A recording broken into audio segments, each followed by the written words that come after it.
என் அன்பு குழந்தையே, இந்த நாளில் நான் உனக்கு ஒரு முக்கிய செய்தியை சொல்லவே வந்துள்ளேன். எனதிந்த வார்த்தைகளை முழுவதுமாக கேள். முடிவில் நிச்சயமாக முகம் மலர்வாய். ஏதோ ஒன்றிற்காக இப்போது நீ காத்து கொண்டிருக்கின்றாய். நடந்துவிடும் என்ற நம்பிக்கையோடே காத்திருக்கின்றாய். ஆனால் அது தாமதம் ஆகின்றது, தள்ளி போகின்றது என்றால் ஒன்றை தெரிந்து கொள்.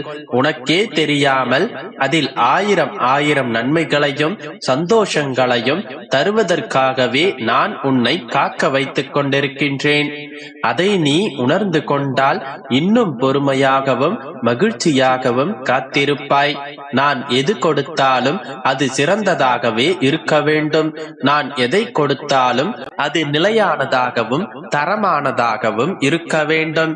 உனது இந்த காத்திருப்பும் அதற்காக மட்டுமே. இறைவன் படைத்த இயற்கை ஒவ்வொன்றும் ஒவ்வொரு பாடத்தை மனித வாழ்க்கையில் கொடுத்து கொண்டுதான் இருக்கின்றது. அவ்வாறாகத்தான் இந்த நிலவும் வளர்பிறை தேய்பிறை என்ற 2 காலங்களில் மாறி மாறி நடந்து கொண்டிருப்பதை போன்று மனித வாழ்க்கையும் சில நேரங்களில் வளர்பிறையாக வளரும், சில நேரங்களில் தேய்பிறையாக தேயத்தான் வேண்டும். ஆனால் இந்த நிலவை பார், எப்பொழுதும் ஒரே நிலையில் தானே இருக்கின்றது.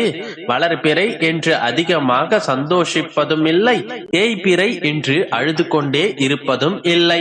அது புள்ளியாக மறையும் வரை பிரகாசித்துக் கொண்டுதான் இருக்கின்றது.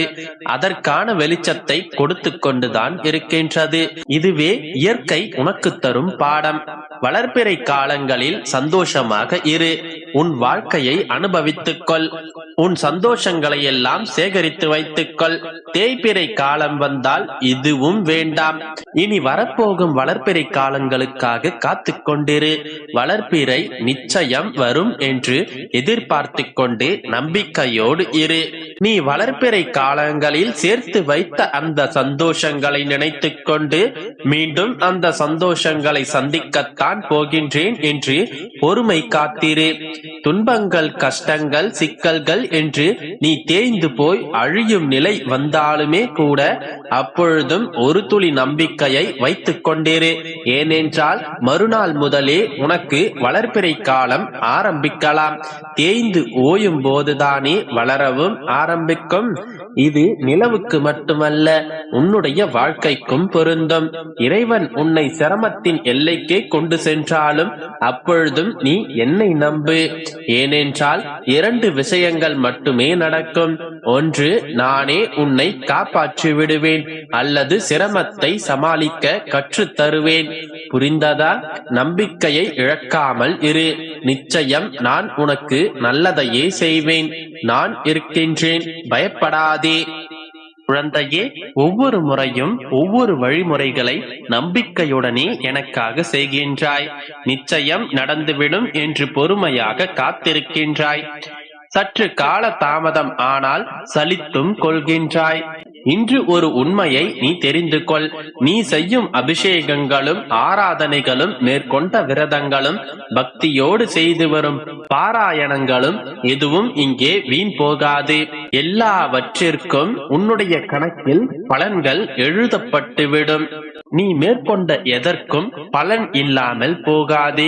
அவ்வப்போது அதற்கான பலன்கள் உன்னுடைய கணக்கில் சேமித்து வைக்கப்படுகின்றன.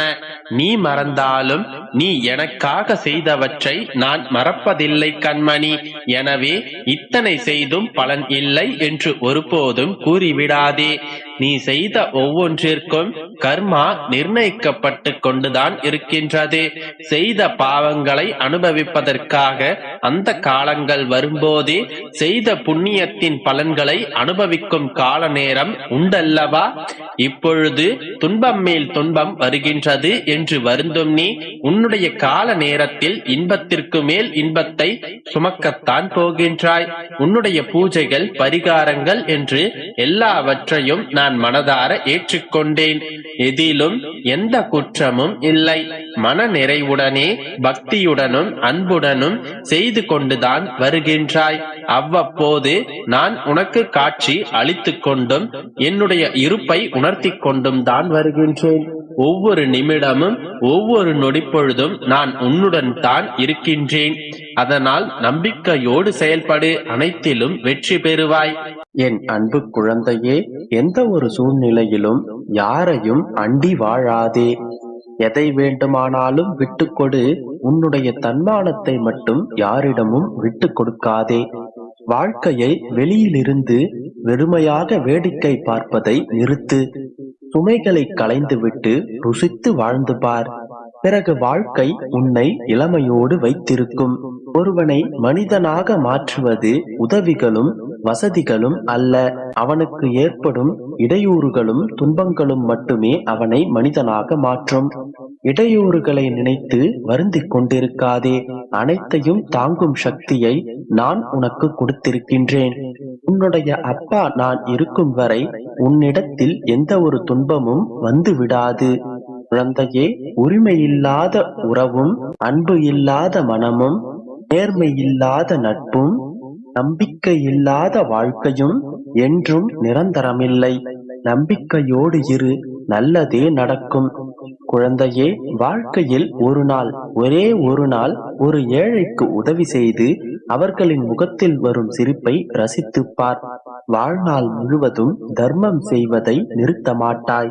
உன்னால் முடிந்த வரையில் பிறருக்கு உதவி செய். உனக்கு உதவி செய்ய யாரும் இல்லை என்று வருந்தாதே. உனக்கு துணையாக உன்னுடைய அப்பா நான் இருக்கின்றேன். நான் இருக்கும் பொழுது உனக்கு வேறென்ன கவலை? தைரியமாக போராடு. எதற்கெடுத்தாலும் கோபப்படுவதை இதோடு நிறுத்து. கோபம் என்பது பிறர் செய்யும் தவறுக்கு உனக்கு நீயே கொடுத்து கொள்ளும் தண்டனை. பொறுமையோடு எதனையும் கையாள பழகு. உன் மீது உனக்கே நம்பிக்கை இல்லை என்றால் யார் சொன்னாலும், யார் என்ன செய்தாலும், யார் உனக்கு உதவி செய்தாலும் உனக்கு அந்த பயன் கிடைக்காது. வழி நிறைந்த வாழ்க்கை பயணம், வழி முழுவதும் புது முகங்கள். ஒவ்வொரு முகமும் ஒவ்வொரு உறவாக மனதில் பதிகின்றன. ஆனால் எந்த உறவும் இறுதி வரை உடன் வரப்போவதில்லை.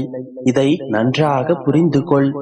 ஏதோ ஒரு தருணத்தில் உன்னை விட்டு செல்ல வேண்டும் என்பதை நீ புரிந்து கொண்டாலே உன்னை விட்டு சென்றவர்களை நினைத்து நீ புலம்பிக் கொண்டிருக்க மாட்டாய்.